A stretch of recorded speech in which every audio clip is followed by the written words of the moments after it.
Good day, everyone. We are now in the 5th day of our Praise and Pray. And who among you here are excited to be empowered again?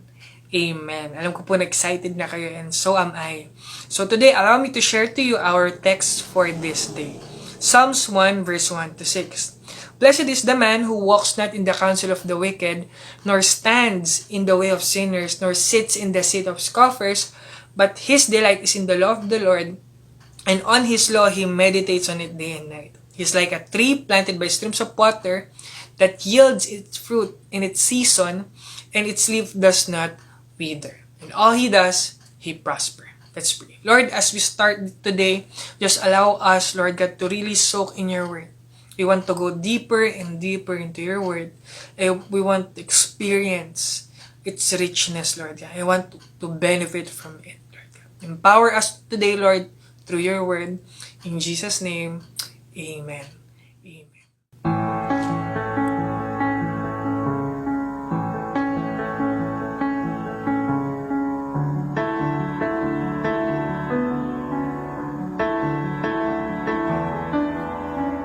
Narito sa iyong presensya, sa walang humpay mong grasya, binihag ng pag-ibig mo. Sa bisig mo, ramdamang langit, sa piling mo, ako'y payapa, lukubin mo ng wagas mo ang biyaya mo. Ang dahilan kung bakit narito ang puso ko'y iyong-iyo, pinawi mo lahat ng mga takot ko, O Diyos. Sa sandal sa pag-ibig mo,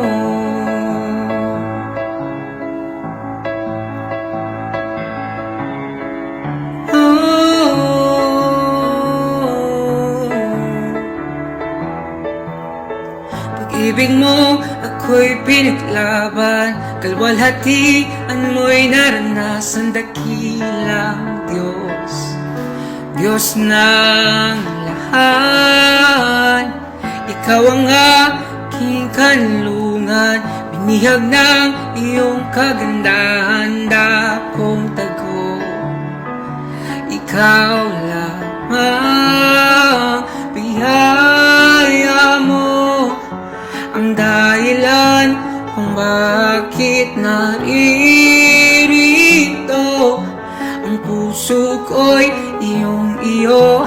Binawi mo lahat ng mga takot ko, O Diyos. Sa sandal sa pag-ibig mo,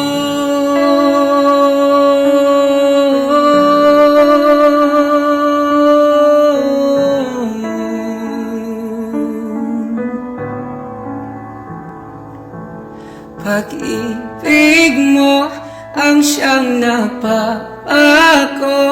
Lahat ng hanap ko'y natagpuan sa'yo, Jesu Kristo. Ikaw ang nais ko, tingin ng samukong mapalapit sa'yo. Pag-ibig mo ang siyang nagbabago. Lahat ng hanap ko'y natagpuan sa'yo, Jesu Kristo.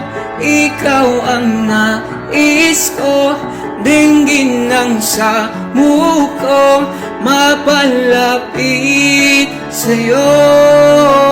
Biyaya mo ang dahilan kung bakit naririto.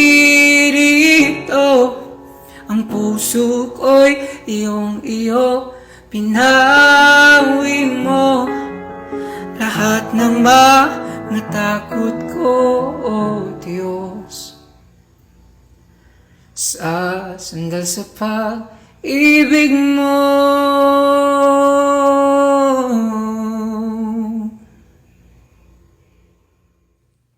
Amen. Amen. So today, the title of our topic is entitled Power of Meditating God's Word. Okay?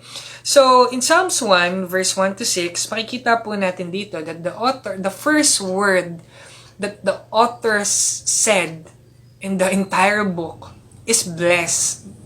Alright? Tinutukoy niya dito yung tao na what? Basahin po natin. Sabi po dito, "Blessed is the man who walks not in the counsel of the wicked, nor stands in the way of sinners, nor sits in the seat of scoffers, but his delight is in the law of the Lord.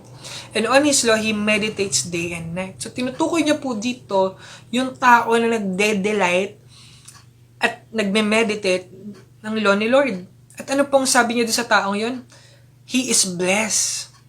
Now, yung word po na blessed dito, the word blessed comes from the Hebrew word esher, which means happy. So, madalit salita, yung tao daw na yun ay masaya or in a good condition.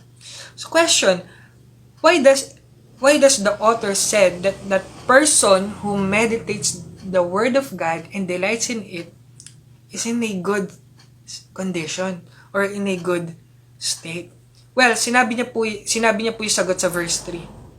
Sinabi niya po dito that because he is like a tree planted by streams of water that yields its fruit in its season and its leaf does not wither.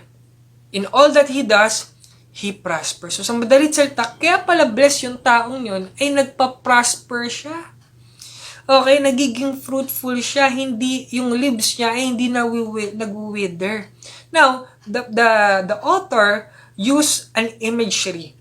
At yung imagery po na ginamit niya dito is yung tree planted by the streams of water. Now, what does he mean when he said tree planted by the streams of water? Now, in Bible times, especially in the eastern part of the country, in Egypt, the Egyptians or those who are doing agriculture are having a hard time planting trees and at the same time planting fruits. Why?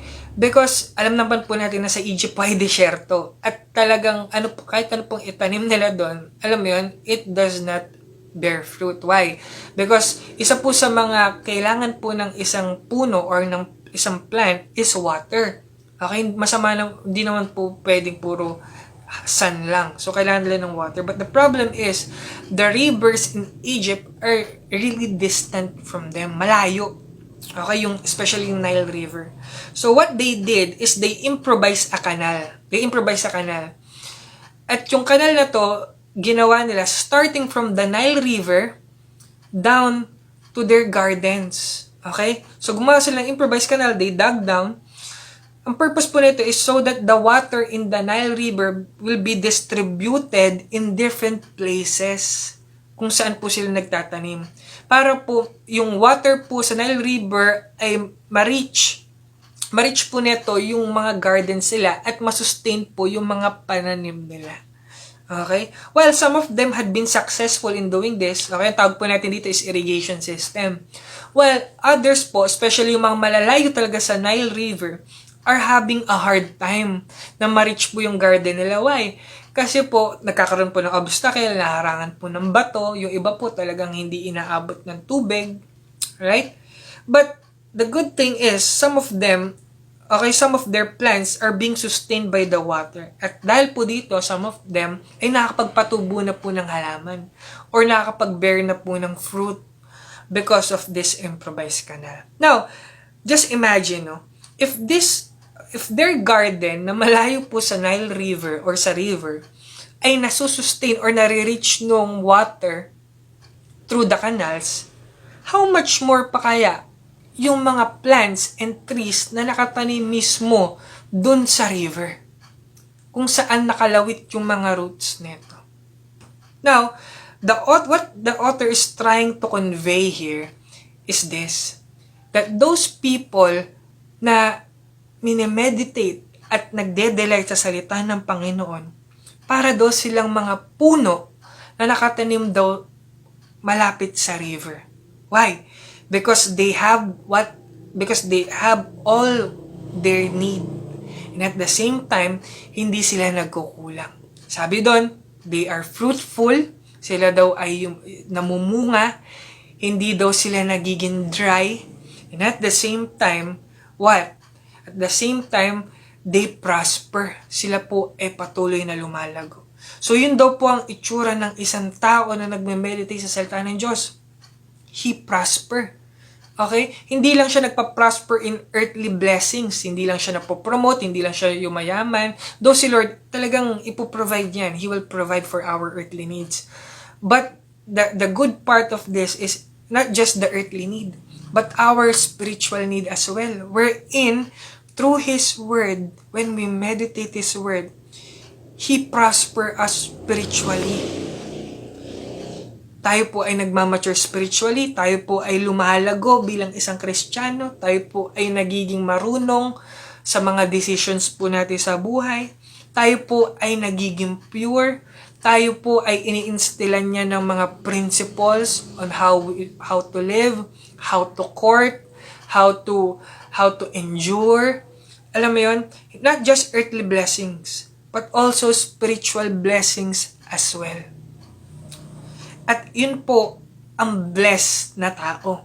Hindi lang po siya nakakatanggap ng mga earthly blessing, but at the same time, God prosper him or her spiritually. Wherein God mature him, God is molding his character through His Word. Amen? So what must we do if we want to prosper? Delight in His Word. Tayo po ay mag-delight sa salita ng Panginoon. Let's really put it into our hearts. Let's really desire it, crave for it, love it. And at the same time, meditate His Word. Let's meditate God's Word. Let's really not just memorize it, but let's really chew it, swallow it, and digest it. Let's absorb its nutrients. Sana tayo yung mga Kristiyano na hindi lang nilulunok yung salita ni Lord pas nilalabas ng katawan natin. Pero sana tayo yung mga Kristiyano na nilulunok yung salita ni Lord at inaabsorb yung nutrients neto. Yung mga principles neto, yung mga turo neto, kung paano tayo mamumuhay, how we will interact, and makikita po natin that we will benefit on it. We will benefit to what God said in His Word. To end this, a person who treasures God's Word will prosper through God's Word. So if you will treasure God's Word, if you will prioritize it, if you will make it a principle of your life, then you will prosper through God's word. Amen? Let's close our eyes and let's pray. Lord, we thank you, Lord God, for your word for us today. Just like what the psalmist said, we want to be like a tree planted in streams of water. You want to experience the richness of your word and the power of your word. So Lord, help us and give us really the desire, the burning desire, Lord, to really delight and to really, Lord God, chew, digest, and absorb the nutrients in your word. We want to walk in your word because we want to benefit from it. Thank you, Lord. In Jesus' name, amen. Pag-ibig mo ako'y pinaglaban, kalwalhatian mo'y naranasan, dakilang Diyos, Diyos ng lahat. Ikaw ang aking kanlungan, binihag ng iyong kagandahan, dakong tago. Ikaw lamang, biyaya mo ang dahilan kung bakit naririto. Ang puso ko'y iyong-iyo, pinawi mo lahat ng mga takot ko, O Diyos. Sasandal sa pag-ibig mo.